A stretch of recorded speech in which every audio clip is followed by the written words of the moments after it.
Hey, Shalom. Kahala Yahweh, Bahasham, Yahweh Shai, Bahasham, Waha, Waha, Kodash. A double honor to the apostles of Great Millstone. Peace and blessings to Yakin pushing this word in truth and sincerity.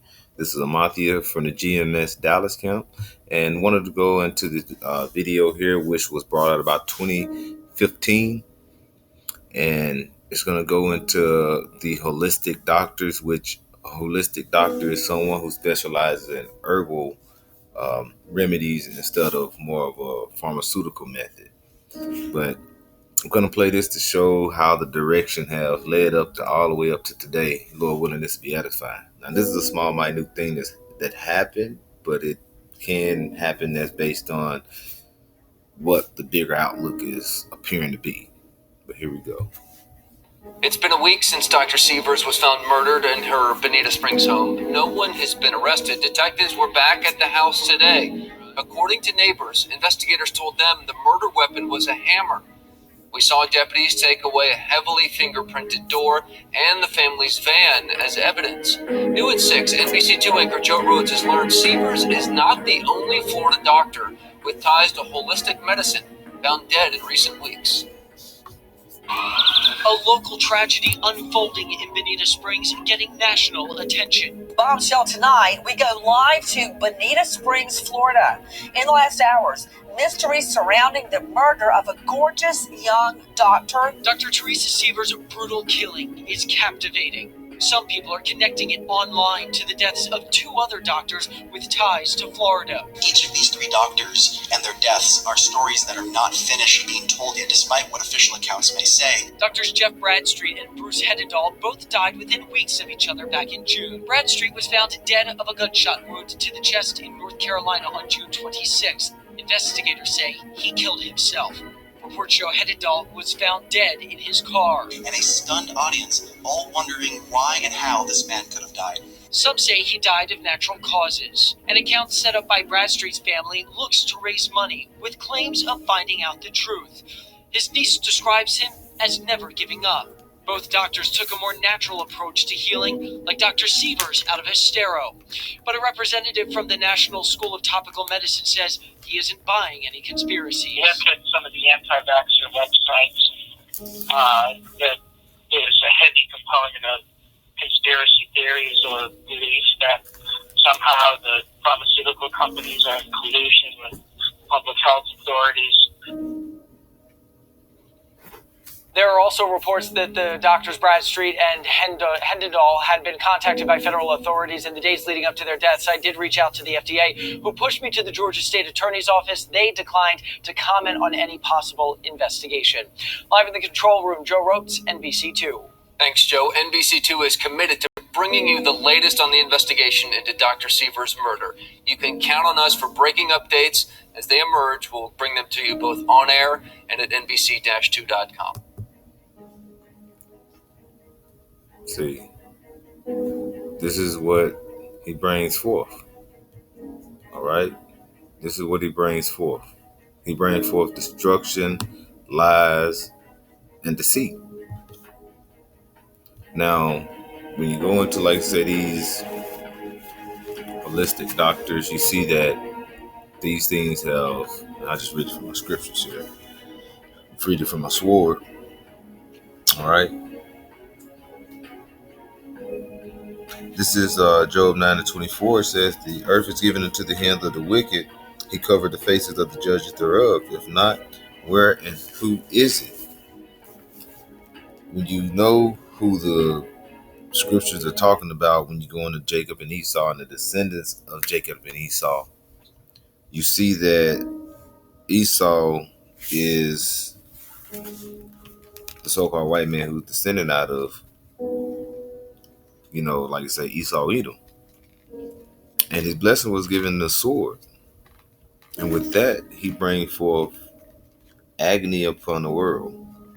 Now, these people that have been murdered, like you say, we know through the Spirit, this is in the book of Yahweh Bashem Yahweh Shai. It is written. But if you just see the devil at his work, like you say, what is it? Who is he? And this is who you see today that's passing out this poison to go in your arm, things like that. This is Job 13, verse 4. It says, "But ye are a forger of lies." So he will say that he's here to help you, like it says in Sirach, the 12th chapter. But you know what I'm saying? He's going to be looking to throw you in the pit.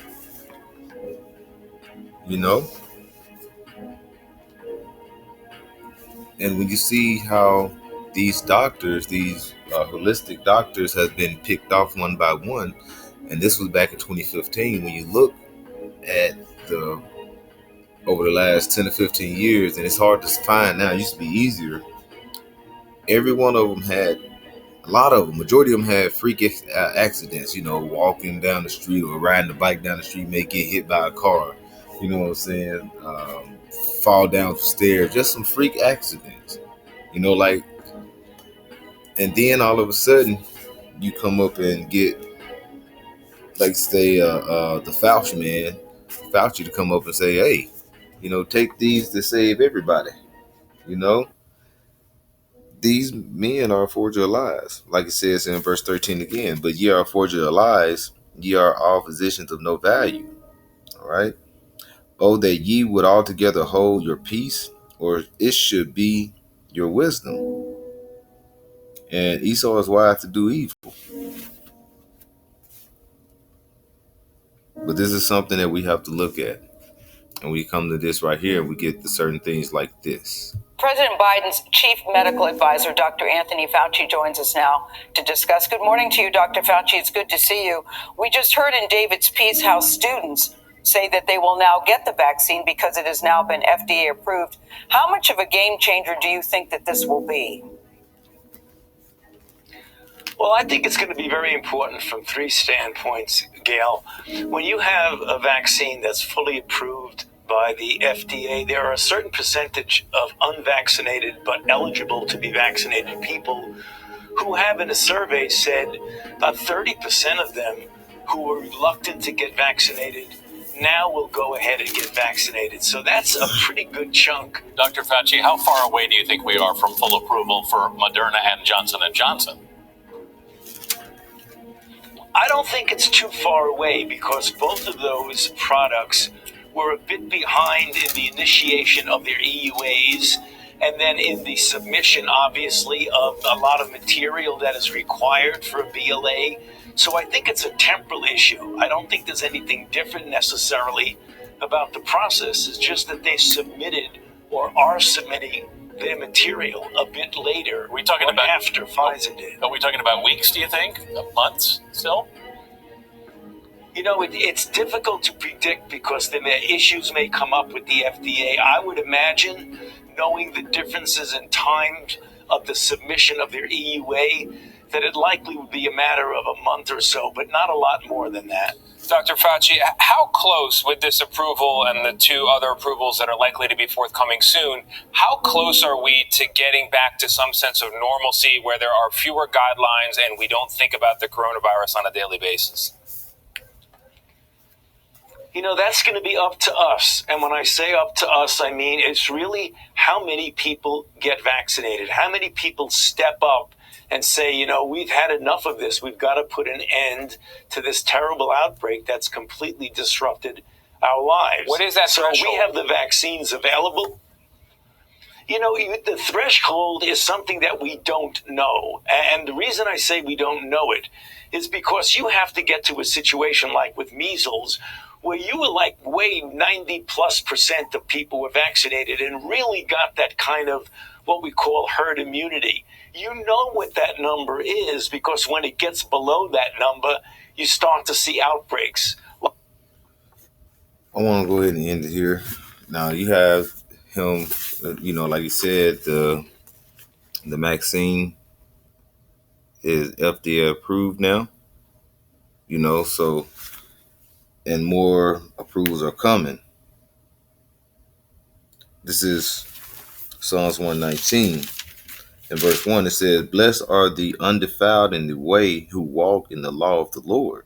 Now, when you see these Israelites that's depending so much on this Vanessa, that's going in these arms. You're not seeing them looking towards the Lord. They're trying to say the Lord is justifying this. He said, don't depend on me, depend on who's providing this in your arm.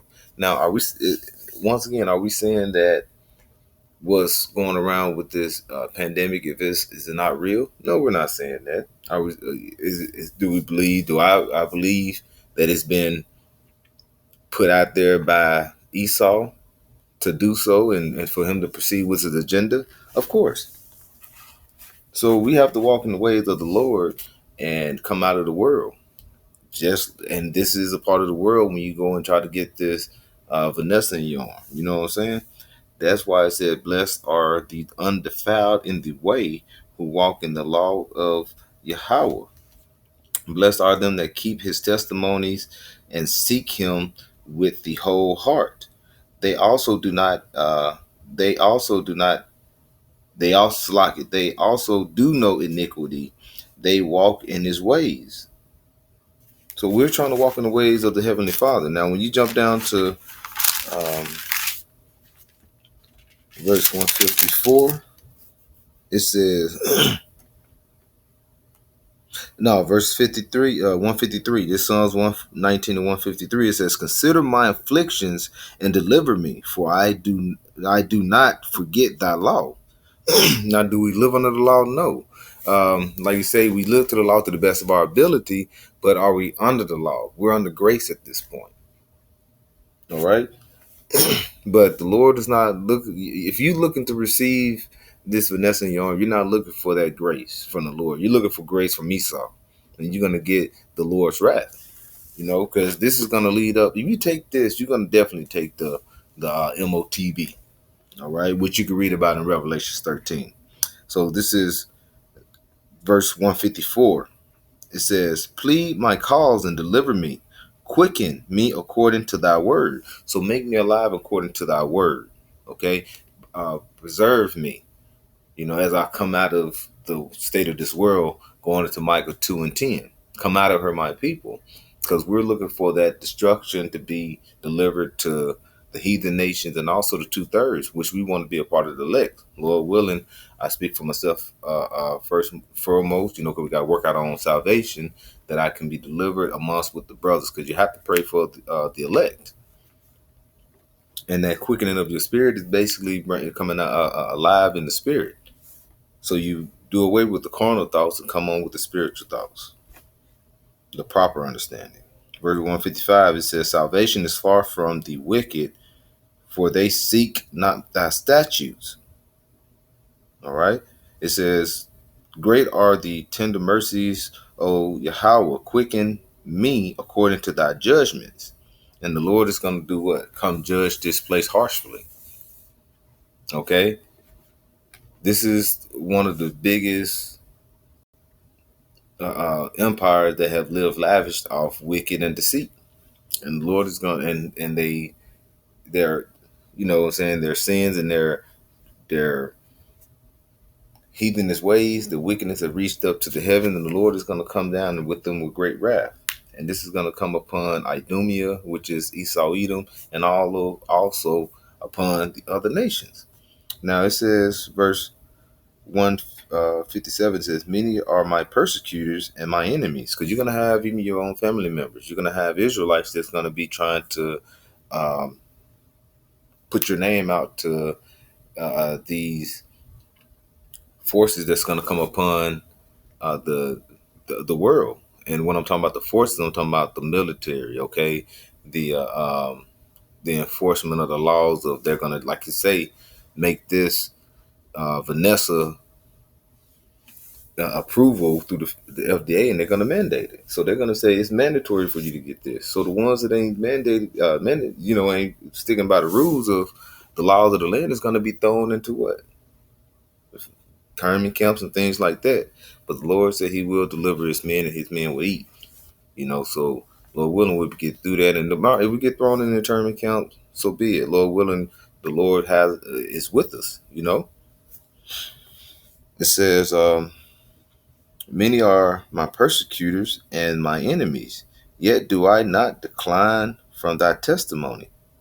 So we don't decline from the Most High's testimony, because we're testifying now. We're speaking out. We're crying aloud. And we're going to continue crying aloud until the Lord comes and returns and deliver us from this wicked world. Because as it says, Esau is the end of the world and Jacob is the beginning of it that followeth. Ain't the Israelites, ain't we preaching that? Then we preach saying the RFID coming. The Esau is going to come down with you great wrath. Nobody has a short time. All this is coming. And this is basically the implementation of it, starting with this Vanessa. So with that, Lord willing, this was edifying. A call all Yahweh Bashim Yahweh Shah, Bahashem, Waha, Racha Kodash. Shalom.